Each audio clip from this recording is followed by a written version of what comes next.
Hi guys, I'm Gasha. Welcome to the channel, to my wonderland. It is coffee time, and today we're here to talk about superhero movies that are going to be released in 2019. So I made a list of 8 superhero movies that are going to be released in 2019, and I'm here to tell you what I know about them. On the 18th of January, we're finally getting Glass, which is the final conclusion to the trilogy by M. Night Shyamalan. Together with Unbreakable from 2000 and Split from 2016, this one will complete the Unbreakable series, and I absolutely loved both of the first movies, and I am extremely excited about this one because we're following characters from both previous movies. I loved James McAvoy in Split. He was fantastic. That movie was so good, and I cannot wait to see him again, especially now that he's going to be working together with Bruce Willis and with Samuel L. Jackson. I mean, this is going to be the tits. And one of the best things also from this movie is that Sarah Paulson is joining the cast, and I absolutely freaking love her. She's one of the best actresses that has been in American Horror Story, and I absolutely adore her. And she's going to be like a psychiatrist that talks to these patients that thinks that they are superheroes, and I'm just down for it. On the 8th of March, we're finally getting Captain Marvel, which is going to be following the stories of Carol Danvers, also known as Captain Marvel, and it obviously belongs to the Marvel Universe. Our story takes us back to 1995, when Carol Danvers decides to join the US Air Force as a fighter pilot. So she joins the Star Force, which is a military team, but then she returns home and she realizes that the Earth is now a battlefield between 2 different alien species, and it is supposed to be good, and people have been waiting for this for a long time, so I do hope that the waiting was worth it. On the 5th of April, we're getting Shazam, and this is based on a character by the same name from the DC universe, and I'm super excited that it's being played by Zachary Levi because he's a nerd himself, and he played in this series that I thought was hilarious. It is the series Chuck, and it is this action comedy series, and it has 5 seasons, and if you have not checked that out, check it out because it's really funny. So we follow the story of a 14-year-old, and he's an orphan, and all his life he has been put in a foster home and then in the next one, and he's already on his 7th foster home, I believe, and he has to deal with this new family and their kids. But one day he goes on a subway coach, and suddenly the world changes, and he's in like another universe, and he meets there this ancient wizard, and he gives him the power that when he screams Shazam, then he turns into this godlike superhero, and it is very funny. It is very supposed to be like kind of like a comedy thing, and I'm really excited about it. Now let's talk about a release from the 12th of April, and that is Hellboy. And it is, in this case, Hellboy played by David Harbour, and no offense to him, you guys know I love him because I love Hopper in Stranger Things. I do. Nothing against him, but I am so pissed still about this. I mean, I just cannot even talk to you about it right now. I am considering of making a whole video on why this approach on the 3rd installment was wrong.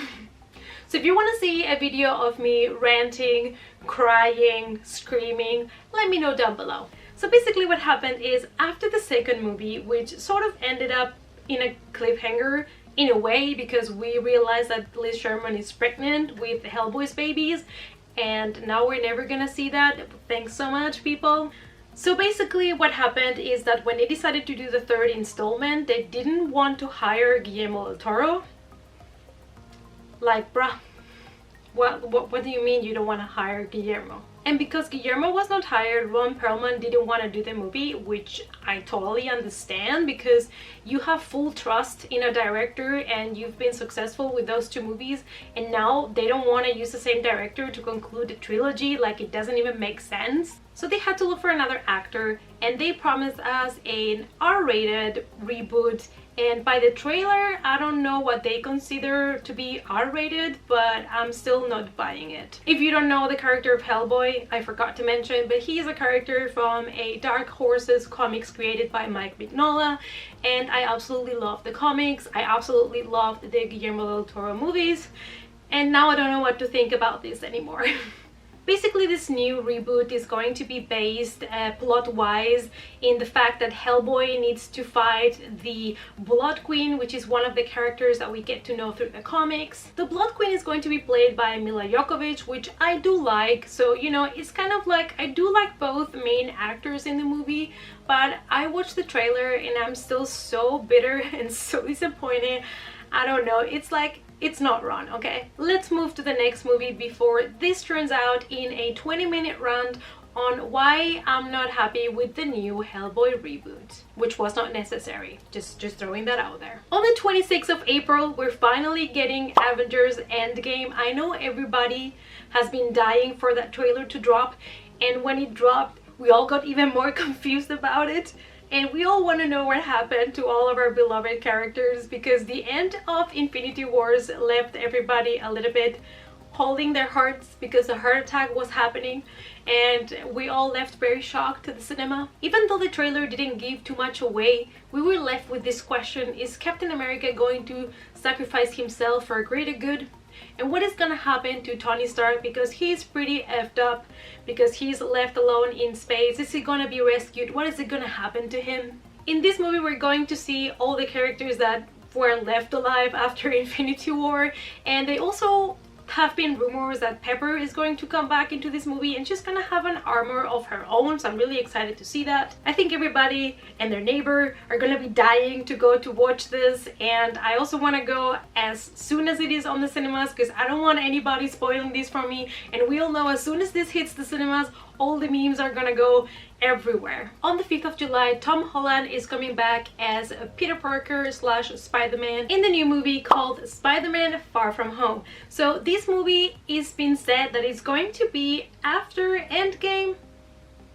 But what happened to Spider-Man at the end of Infinity War? Can somebody explain this to me? I'm a little bit confused. The reason why I might be confused is because I never got to read the Infinity War comics, and I don't really read Spider-Man. He is sadly one of my least favorite superheroes. Nothing against Spider-Man, it's just not on the top of the list. So when I have time to read some of the comics, I tend to go for other characters. So this is going to be based in the story of Peter Parker that goes into this kind of like Europe trip with his friends one summer, and then he finds himself fighting against a villain called Mysterio. On the 2nd of August, we're getting the new Mutants, and I was not sure if I should put this one into the superhero category because it has been said that it is a horror movie. So I'm just thinking, you know, I'll put it here because it involves superheroes and it is supposed to be from the X-Men universe.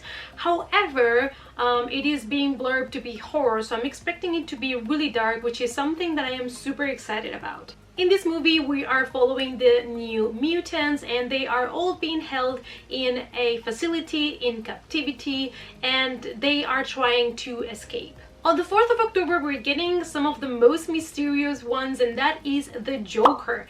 Everybody has been talking about it since the first images were leaked. It is obviously based on the DC universe, and this time the Joker is being played by Joaquin Phoenix, so I'm excited about that. And we also can see Robert De Niro in the movie, which is also a great actor. We follow the story of a stand-up comedian that in 1981, after this kind of comedian career fails, he decides to become one of the greatest, you know, crime villains in Gotham City. The first images were leaked and everybody was talking about it, but we've done that with every Joker. A lot of people were a little bit confused when the first images leaked, but I have to say I'm pretty happy with what I've seen. Like, it just cannot be worse than the Suicide Squad Joker. Like, I'm still pissed about it because I loved Jared Leto, but that Joker was a joke.